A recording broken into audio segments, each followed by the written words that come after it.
Olá, queridos estudantes, tudo bem? Eu sou o Bruno, sou professor de História aqui no CEJ de Dourados. Hoje vamos falar sobre alguns tópicos da unidade 1 do ensino fundamental. E esse tópico levanta algumas questões. O que é história e para que serve a história?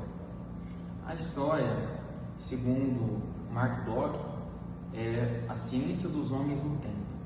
O que isso quer dizer? É o estudo das ações humanas através do tempo. Então, tem a relação sobre o tempo, uma temporalidade, um recorte específico, e as ações humanas, ou seja, tudo que nós fazemos é história. E para que serve a história? Porque nós temos os componentes curriculares de história no ensino fundamental, no ensino médio, porque existem graduações e pós-graduações em história. Porque a história ela é fundamental para a humanidade, para nós podermos entender o nosso passado, compreender, trazer uma visão científica, crítica, metodológica, para entender o nosso presente. O objetivo é entender o que fomos para compreender o que somos. O objetivo é saber de onde nós viemos para entender para onde nós vamos, Porque quem não sabe de onde veio, não sabe para onde vai. Eu até tenho uma camisa que está escrito isso, eu ando com ela aí de vez em quando pela escola, tá? Quem fez a história? Quem faz a história? Ora, todos nós fazemos a história, todos nós pertencemos à história. Toda a ação humana é história. Todos os vestígios, todos os registros que os seres humanos deixam é história. Então quem fez e quem faz? Todos nós. Por exemplo, um movimento estudantil, manifestações culturais, avanços tecnológicos, participação das pessoas em questões políticas, tudo isso são fatos históricos, são ações das pessoas sobre a sua cultura, sobre a sua sociedade, tá? E aí, se um historiador ele fosse querer fazer uma pesquisa histórica sobre o nosso tempo, sobre nós, que vestígios ele utilizaria? Ora, ele poderia utilizar as construções, Por exemplo, o prédio aqui da escola, ele conta a história de vocês, estudantes, que vieram aqui estudar, terminar o seu ensino fundamental, o seu ensino médio.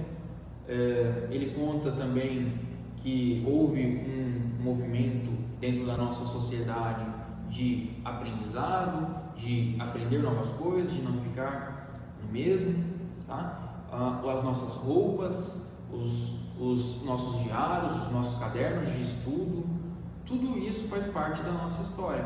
Então, se um historiador lá no futuro, 1000 anos no futuro, for olhar para o nosso passado, ele vai conseguir encontrar a escola, alguns registros que nós deixamos. Claro, não vão ser como estão agora, A escola provavelmente, se deixassem de existir agora, talvez elas estivessem em ruínas daqui a 1000 anos. Mas ainda vão ter alguns registros, ainda vão conseguir olhar para esse passado do mesmo jeito que nós olhamos para o passado de 1000, 2000 anos atrás, tá? A gente consegue encontrar os registros, os vestígios que os seres humanos deixaram. E como historiador, ele vai olhar esse passado, como ele vai estudar o passado? Ele vai utilizar de fontes, tá? As fontes históricas, elas podem ser de diversos tipos, tá? Podem ser vestígios, tradições, documentos escritos, fontes orais, como a memória das pessoas, todos os registros que os seres humanos deixam, como construções, monumentos, esculturas, pinturas, e registros que também muitas vezes podem não estar escritos, como lendas, fábulas, narrações, canções, entre outros. Tudo isso faz parte do que o historiador vai utilizar para analisar essa história, tá? Ele vai usar um método científico para comparar essas fontes, fazer uma verificação e tentar alcançar algo que chega mais perto da verdade. A verdade em si, ela nunca pode ser alcançada, porque não tem como um historiador, um pesquisador, entrar numa máquina do tempo ir lá no passado e ver as coisas como elas realmente foram. Isso é impossível. Então ele vai utilizar das fontes, do que tiver disponível, para comparar essas fontes e chegar ao mais próximo da verdade. Porque muitas vezes as fontes elas contam mais sobre quem está escrevendo do que sobre o que está sendo relatado, sobre o acontecimento em si. Então as fontes elas precisam ser desnaturalizadas, tá? Precisam ser colocadas em crítica, colocadas à prova. E é esse o trabalho do historiador, assim que ele escreve a história. Como contar o tempo? Desde o surgimento da humanidade, os seres humanos têm uma necessidade de organizar o seu tempo. Tá?